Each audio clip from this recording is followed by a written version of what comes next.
Hello and welcome. My name is Dr. Steve Olson. I've been doing classical homeopathy for about 30 years now. And what I'd like to do is share with you this first tutorial on how to use a first aid remedy called Arnica montana. And I want to keep things as practical as possible and only teach you the theory that you really need to know in order to use something useful. So let's start with this remedy called Arnica montana. Here it be,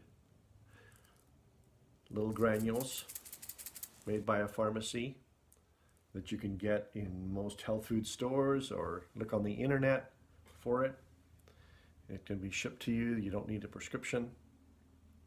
And the usefulness of this remedy, which is probably the most used remedy everywhere in the world, it's used by hundreds and thousands of people all the time, is for any kind of injury that ends up causing pain. So if there's a car accident, a sports injury, someone hits their head, sprains their ankle, and there's pain involved, that's the situation for Arnica, and you want to kind of give it as soon as possible after the injury. So, for example, one time I was running to catch a frisbee and I was turned this way to look at the frisbee coming towards me, and I ran right into a concrete bench and my leg hit the side of the bench and I flipped over. And the fact is, only my leg had hit the bench, but for some, the pain was everywhere. So I had some Arnica and I took it, and literally within about 30 seconds to a minute, I could feel the pain just disappearing. And the next day, I didn't have any bruising. I just had a little stiffness on that leg, in the muscle, and that was about it. So over the years, I've, heard many, many stories of people needing Arnica.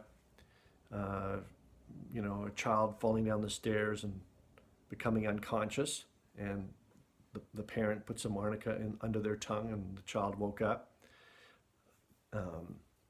One time I was playing tennis and somebody on the court next to me, I could hear the snap, and I watched this guy fall down and he was just writhing in pain. So I ran to my car, got some Arnica, gave it to him, and within about 5 minutes he was up walking around, and then his partner said, well, hey, you want to play or what? So he started playing. The next day I saw him again, and he said, I just can't believe it. I've studied sports medicine and I've never seen that type of recovery from such a severe sprain to my ankle or to anyone's ankle. And he was just shaking his head like that just seems absolutely amazing. But that's kind of typical for Arnica. It especially wants to help the large muscles. So if there's been like a hit to a muscle and it's bruised and sore and very sensitive to touch, that's probably its most effective area that it wants to treat. So any kind of muscle trauma. But it also works extremely well for joint trauma. And if there's black and blue, worse touch, and sometimes after a while it can be worse from cold. The person will be sensitive to cold. So even the best time to give it is right after an injury, but even months after an injury, if the ailment is still persisting. Like I heard of a case where a man had been kicked in the stomach by a horse, and 20 years later he still had stomach pain. So this homeopath said, look, we should try Arnica first, and he gave Arnica, and the stomach pain went away. Anyway, it's very safe to take. Anybody can take it. You can give it for a little child who's got a big bruise on their head after birth, that type of bruising, or you can give it to a very elderly person who's had a fall. And if there's black and blue anywhere, or bleeding under the skin, swelling, that type of thing, it can be safely taken. If it doesn't happen to be the correct remedy, does not do any harm to give one dose. And by one dose, I mean about 6 to 8 of these little granules. They just melt under the tongue. Or if it's liquid, you can give about 15 to 20 drops in a tablespoon of water. So you shake the remedy up, 15 to 20 drops in a little bit of water, hold it in the mouth for about a minute, and then swallow it. So that's one dose of a 30C. And a 30C strength is about the most effective for most situations. A 200C is about 4 times stronger, but it's usually not necessary. If the 30C stops working and the person's had a very severe injury, like maybe a motor vehicle accident or some kind of work-related injury, and they're in a lot of pain, and the 30C stops working, then it's justifiable to give a 200 and kind of go from there. And a 6C, sometimes that's the only one available. You can give a 6C maybe 3 or 4 times a day, and a 12C maybe once or twice a day. But in most situations, the 30C is strong enough just to give one dose and it'll take care of the problem. There are some other uses for Arnica in terms of flu-like symptoms when the person feels very sore and bruised all over. And then what happens is that when they lie down, they will feel the hardness of the bed, and it will create some discomfort, and they'll keep having to change sides and that type of thing. So their whole body feels bruised and sore from the flu. And in that situation, it'll help strengthen the immune system. And then beyond that, Arnica is good for some chronic ailments, arthritis for one, again, when the joints feel very sore to touch and the person's sensitive to cold and damp, or maybe they had a car accident many years ago and developed arthritis after that. And usually with those patients, there's an emotional component that will also start to go along with that susceptibility to that type of arthritis or joint pain. And in that situation, the person will kind of feel a little less than, a little bit like they want to try to please people around them and that they're not good enough. So they keep trying to build themselves up and do things, but they still keep failing, and then they feel down and depressed and not good enough. So that type of thing. But that usually takes years and years to develop, and most of the time, 95% of the time, you can just give one dose of Arnica for right after an injury, and the quicker you can give it, the quicker it'll be effective. Now, perhaps that's good enough. That's all you need to know, and maybe the only other thing to know about it is homeopathic remedies work better when the person avoids coffee or caffeine or essential oils and other strong medicines or herbs. So just take it. It's best to take it by itself. So with that in mind, maybe that's all you'd want to know for now, and you can go out and try Arnica for yourself. It's best to carry it with you. You can try it on your family or yourself, and let me know what experiences you've had. I always find it interesting. But in this first tutorial, especially if you'd like to learn some more remedies, I would like to share with you some of the ideas or the philosophy or some of the theory of homeopathy. And so homeopathy is really based on 3 principles. The first one is the single remedy. The second one is the similar remedy. And the last one is the minimum dose. And let's just start with the single remedy idea. So sometimes you can go to a pharmacy and you'll see that there's a homeopathic combination of remedies. So they'll put Arnica and Ledum and Bellus perennis and Rus tox, and they'll put a whole bunch of remedies in there, and you'll take it, and maybe you'll feel 5%, 10% better, maybe half better. And then when it comes time to evaluate, do I need a stronger dose? Maybe that's as far as you get. You get 40% better, and then you think, well, that remedy's not really helping me anymore. Maybe I should take a stronger version. But now, because you've taken full remedies, you have no idea, and it's impossible to tell which one of the ones, which one was helping. So you're kind of back to square one. You have to go back and try each one at a time, or study them a little bit and find out which one is most likely the one that was working. So it makes it more practical to give one at a time for that reason. But the other reason is that the body usually has an easier time to deal with one remedy at a time. So it's like trying to land a whole bunch of airplanes in the same runway at the same time. You know, that can take a lot of confusion. One is affecting the other, one remedy's antidoting the other, that type of thing, or bumping it out of the way. And so the body has a lot more to deal with, and if the person's immune system or their healing system isn't very strong, it can start to get some side effects. So it's a lot easier for the body just to handle one thing at a time. And that is especially true when you get to treating acute ailments and chronic ailments, because the confusion that you will create, or that can be created by giving more than one remedy, is a little overwhelming to try to sort out. So hopefully in time you appreciate it, like we have, that the single remedy is the best idea.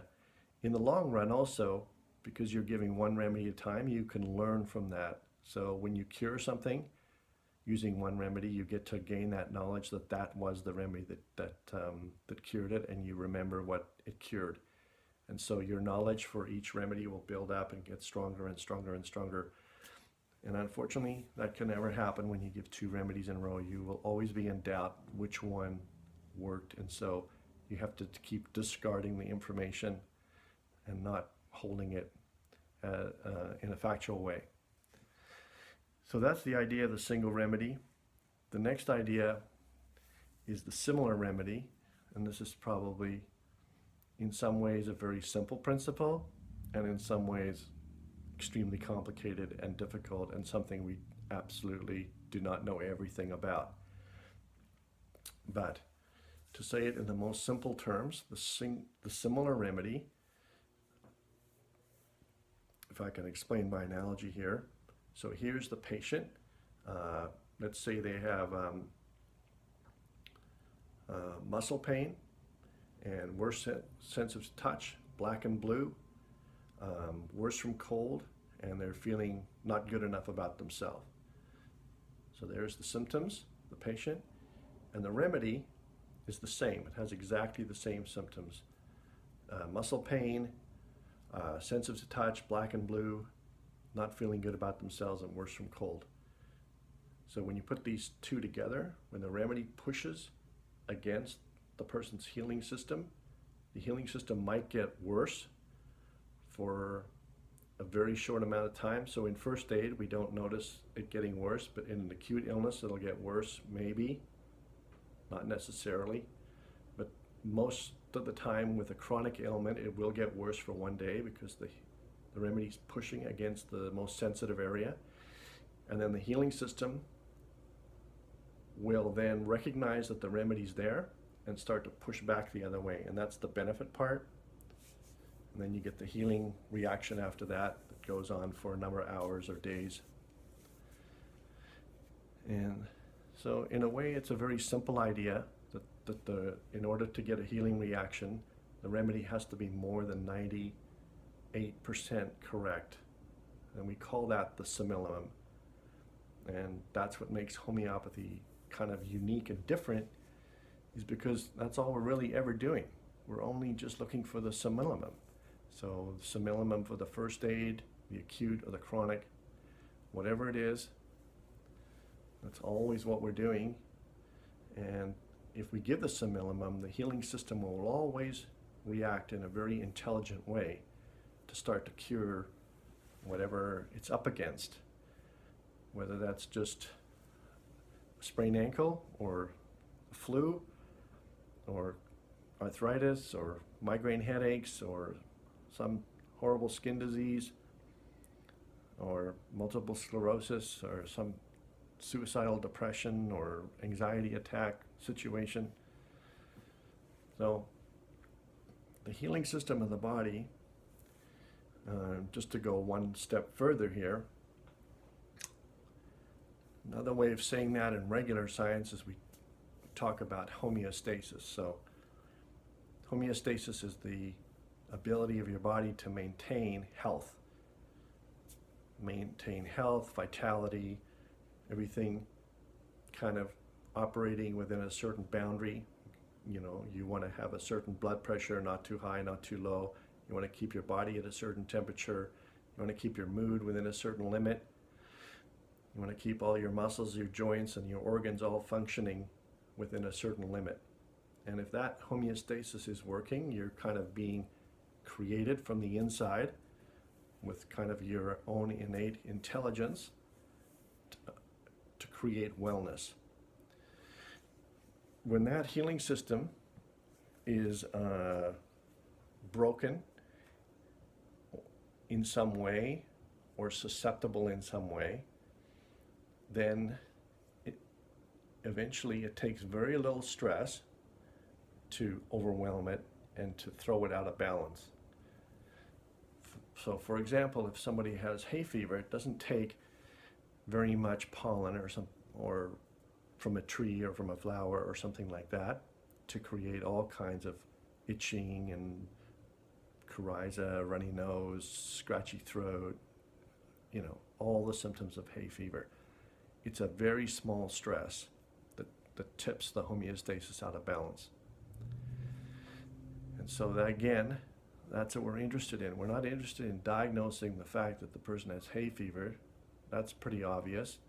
What we're interested in is diagnosing the remedy that's going to stimulate the healing response and take away the susceptibility and make the homeostasis stronger again. The interesting thing is that all living things have this ability to react in an intelligent way to certain types of stress. And a couple of examples of that, like when you're injured or cut yourself, even if you do nothing, the wound will heal. Might take a little longer, but it'll heal faster if you keep it clean, and it'll heal even faster if you give it a homeopathic remedy, but it will still heal. And that's sort of, if you think on it on a really basic level, living things always want to go towards homeostasis. They want to go towards healing. And in order to do that, they just have to understand and perceive what the problem is, evaluate it, and start to react to it. And that's what they do. But many times that healing system is not strong enough, and especially for chronic ailments, it's completely broken in some area, and that's when it takes a diagnosis to understand it and give the exact remedy, which is the simillimum, to get it to start to move forward again, move towards wellness. And it always will. It's kind of a universal principle that this homeostasis that we have is not fixed. It can be changed and it can move forward again, sort of no matter what the age or usually what the ailment is. Anyway, the similar remedy is the second principle, and the last principle is the minimum dose. And by that, we found that if we were to give a tincture form of Arnica, like we were just to go out and get the plant, Arnica montana, and if we were to go out and get the plant and make a tincture, which is 1 in 10 dilution, and we would take that, it would have a very minimal effect on a bruise, or it would have some. I'm not saying it wouldn't have any, but it would only have a very small effect. But when we dilute it again and again and again, we start to have a stronger and stronger and stronger effect, all the way to when we dilute it 30 times, and 30 times with each dilution being 1 in 100. So when you do that, that's a very, very small number. It's a very small effect. It's so small that if you calculated it, there wouldn't actually be any atoms or molecules left in the solution. And that is a difficult question to answer, why such a small dose can have such a strong effect. But there's many things in science that we don't understand. We don't understand any of the fundamental laws of nature yet. For example, we don't understand what creates gravity. We haven't found a particle of gravity, and we certainly don't understand how mass creates gravity. So we all know it's there. We can all see the effect of gravity. I drop this pen.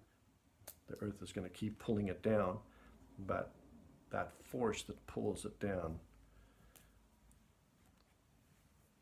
we just take it as a fact that that's what nature does when you have mass being the Earth.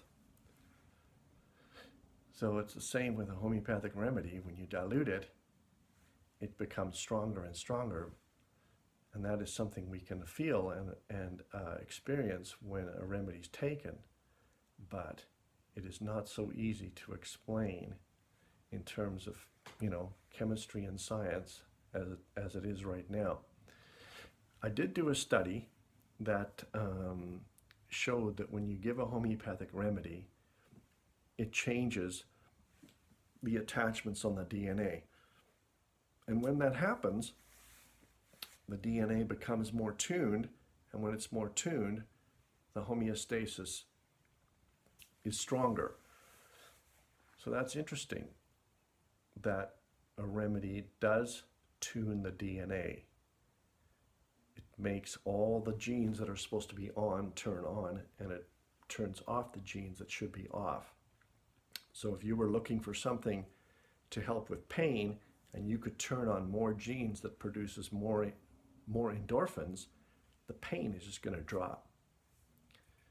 Okay, so gene expression is probably one step further to understanding how homeopathic remedies work.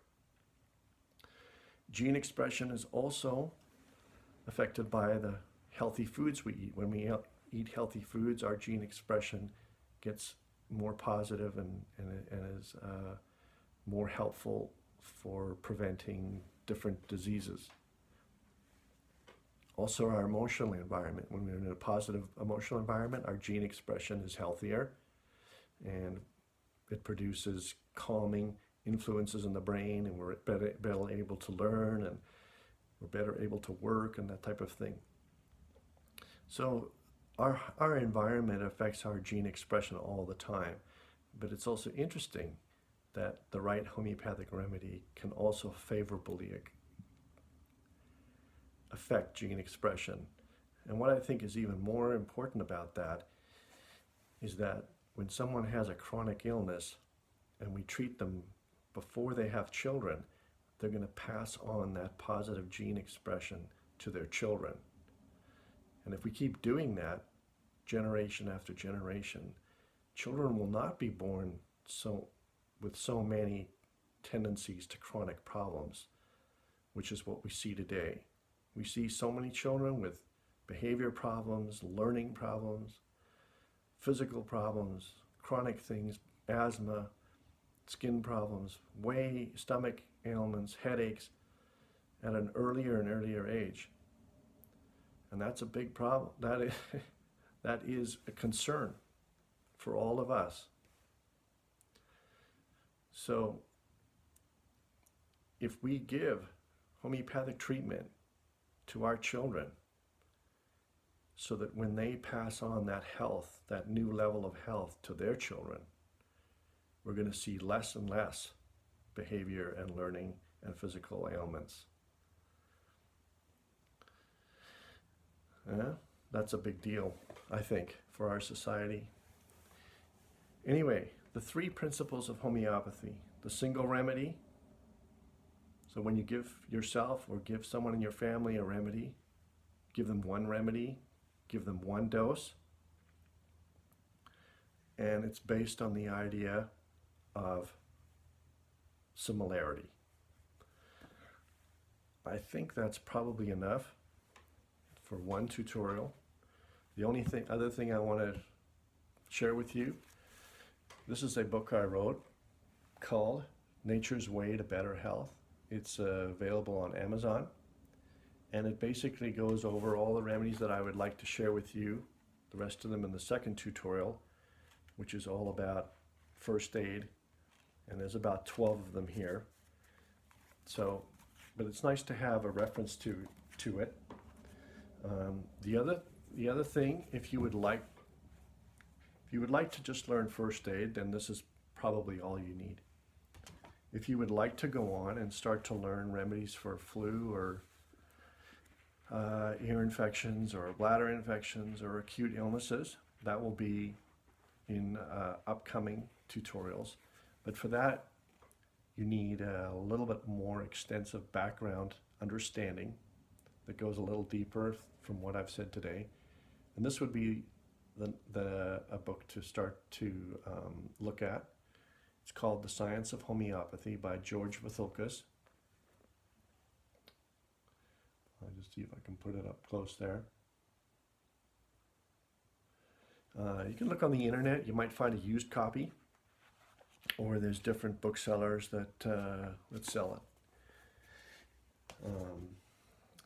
Next one is if you want to go all the way back to the beginning and see how homeopathy got started, it would be this book here, The Organon of Medicine by Samuel Hahnemann. And you could probably find a used copy of this too. This copy is about $16. This translation here. And then there's the sort of deluxe edition that you can also get. This one's by the translation's by Wenda Brewster O'Reilly, and it's a well put together book. But same one, Organon of Medicine, Hahnemann. And I will probably take up these two books in the third or fourth tutorial, where we can just kind of get into the ideas a little bit more, especially when you come to treating acute, chronic kinds of situations. Anyway, it's been a pleasure to meet you. If you want to send me an email, my email address is drsteveolsen@gmail.com. Steve, STEVEOLSEN @gmail.com. It was a pleasure to meet you all, and happy trails on learning homeopathy.